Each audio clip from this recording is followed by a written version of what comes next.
तो अभी टॉपिक चल रहा है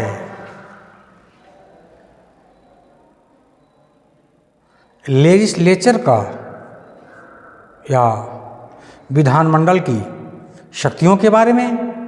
तो आज का टॉपिक है विधानमंडल की वित्तीय शक्तियां।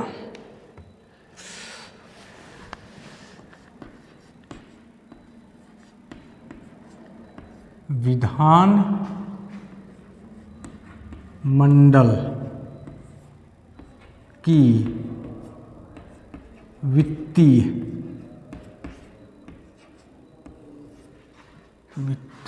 शक्तियां मतलब फाइनेंशियल पावर ऑफ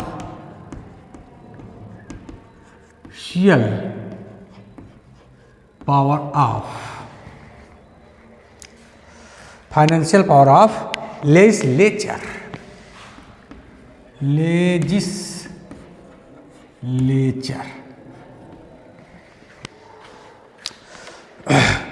केंद्र में लोकसभा की भांति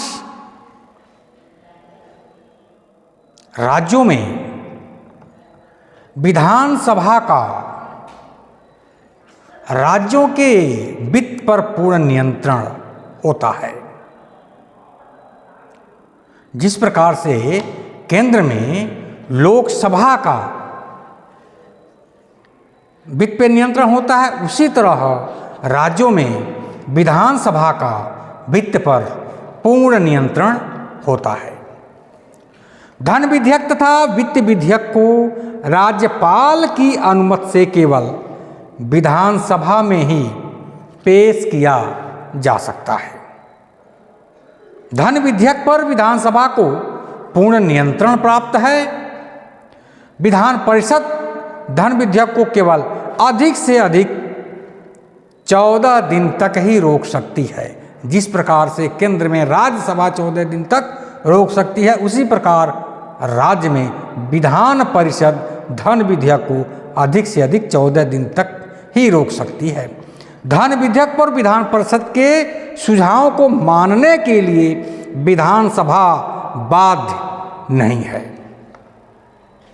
इस प्रकार धन विधेयक पर अंतिम निर्णय विधानसभा को ही होता है। वर्ष की आय व्यय का विवरण, जिसे वार्षिक वित्तीय विवरण या सामान्य बोलचाल की भाषा में बजट कहा जाता है, राज्यपाल के आदेश पर वित्त मंत्री द्वारा विधानमंडल के दोनों सदनों में रखा जाता है। इस बजट में 2 तरह के अनुमानित व्यय दर्शाए जाते हैं। पहला है राज्य की संचित निधि पर भारित व्यय। पहला क्या है? राज्य की संचित निधि पर भारित व्यय, और दूसरा है अन्य सामान्य व्यय। तो राज्य की संचित निधि पर भारित व्यय पर विधानसभा में केवल चर्चा ही हो सकती है, उस पर मतदान नहीं। राज्य की संचित निधि पर भारित व्यय पर विधानसभा में केवल चर्चा ही हो सकती है, उस पर मतदान नहीं हो सकता। अतः इस प्रकार विधानमंडल की स्वीकृति आवश्यक नहीं होती है, जबकि अन्य समान व्ययों के लिए विधानमंडल की स्वीकृति आवश्यक है। अनुच्छेद 204 के अंतर्गत अनुच्छेद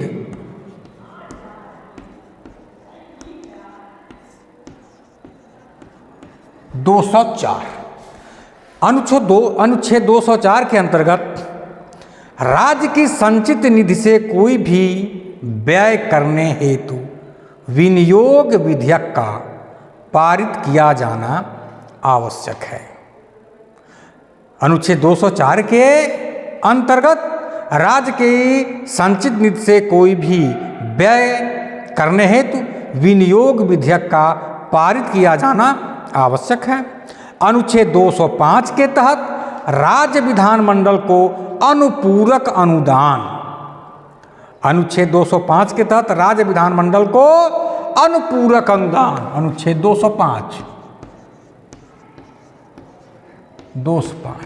क्या है? अनुपूरक अनुदान। अनुपूरक अनुदान तथा अतिरिक्त अनुदान के रूप में राज्य की संचित निधि से व्यय हेतु अनुमति देने का भी अधिकार प्राप्त है। लेखानुदान, प्रत्यानुदान तथा अपवादानुमान द्वारा राज्य की संचित निधि से धन व्यय विधानमंडल की अनुमति से ही की जा सकती है। अनुच्छेद 206।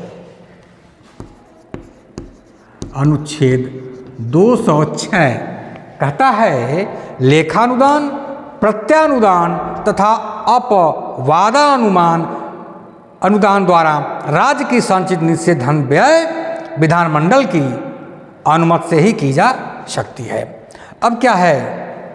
ये तो वित्त संबंधी अधिकार के बारे में। अब है आपका संविधान में संशोधन से संबंधित। संविधान के संशोधन के बारे में शक्ति। संविधान के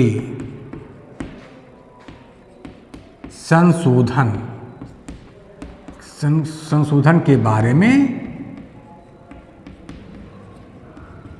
शक्ति। संविधान के संशोधन के बारे में power to amend the constitution. Amend power to amend the constitution.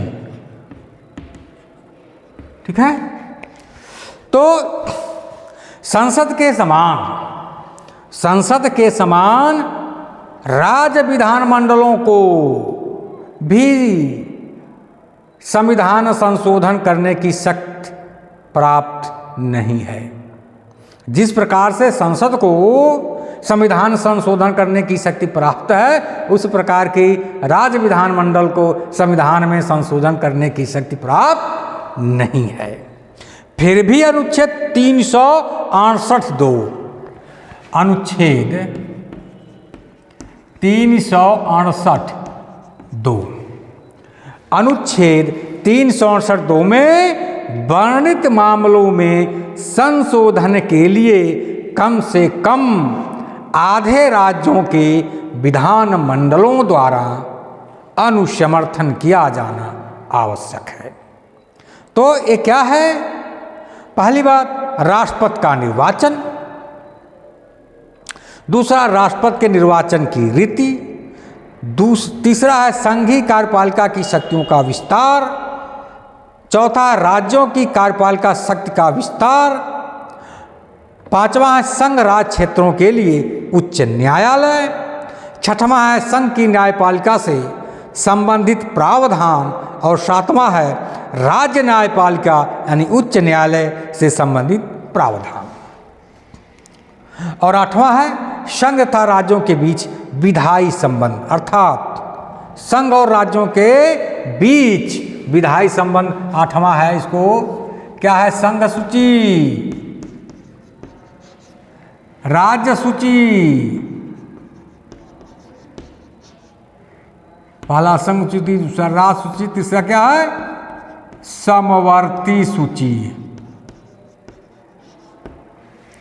समवर्ती सूची। तो संसद में राज्यों का,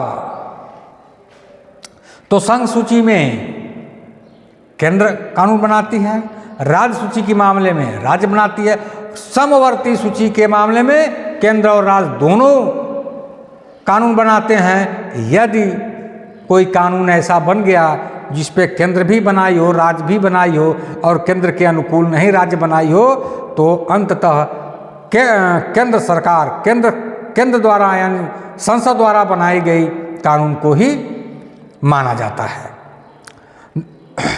9वां है संसद में राज्यों का प्रतिनिधित्व, और 10वां है अनुच्छेद 368 में स्वयं। राज्य के विधानमंडलों द्वारा उपयुक्त प्रावधानों में संशोधन का अनुमोदन केवल सामान्य बहुमत से किया जाना आवश्यक है, 2/3 बहुमत से नहीं। राज्य के विधानमंडलों द्वारा उपयुक्त प्रावधानों में संशोधन का अनुमोदन केवल सामान्य बहुमत से किया जाना आवश्यक है, 2/3 बहुमत से नहीं। तो संविधान में संशोधन के बारे में जो भी शक्ति प्राप्त है वो भी हो गया। अब आगे है निर्वाचन संबंधी शक्ति, आगे बताएंगे निर्वाचन संबंधी शक्ति।